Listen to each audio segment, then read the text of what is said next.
지역 소멸 위기에 처한 경북은 생산 가능 인구까지 급감하면서 지역 경제 위기 등 악순환으로 이어질 우려가 큰데요.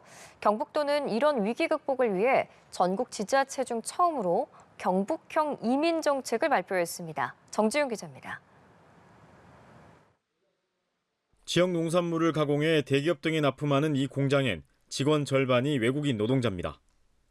힘든 일을 기피하는 데다 인구가 줄어든 농촌 지역에선 일손 구하기가 쉽지 않습니다.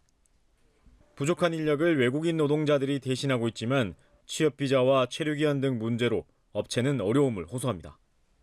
4년 8개월 동안 일을 하고 있는데 이게 숙련이도 일을 다 알만하면 또다시 떠나고 또 그 간 사람이 다시 와갖고 일을 한다는 보장도 없고. 경북 지역은 낮은 출생률과 청년 인구 유출 등 인구 급감으로 지역 경제 동력이 약화하고 있습니다. 경북도는 생산 연령 인구 중 청년 인구 확보를 위한 대안으로 외국인 이민 정책 추진에 나섰습니다. 현재 경북 인구의 4%, 10만여 명 수준인 외국인 수를 2배 넘게 늘리겠다는 계획입니다. 1단계는 2027년까지 그리고 2단계는 2030년까지 해서 외국인을 10만 명 이상 추가로 유치할 계획으로 있습니다. 경북형 이민 정책 기본 계획의 핵심은 해외 인재 유치와 정착 지원, 도민과 이민자가 공동체를 이루는 경북형 개방사회 조성 등 3가지가 핵심입니다. 외국인 유학생 지원 조례 제정에서부터 한국어 교육, 외국인 자녀 보육료 지원, 외국인 보금자리 조성과 의료비 지원 등 다양한 정착 지원책을 검토하고 있습니다. 우선 지원 예산은 도비로 마련하고 추후 국비 등 필요 재원을 확보한다는 방침입니다.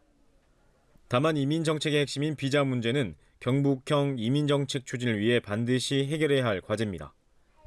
도는 원활한 비자 발급을 위해 비자 발급 권한 일부를 지방정부가 갖는 지역 참여형 비자 제도인 광역비자 도입을 정부에 건의할 계획입니다.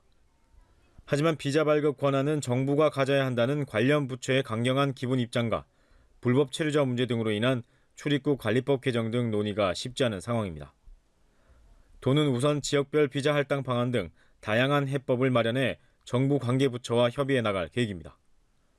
연합뉴스TV 정준입니다.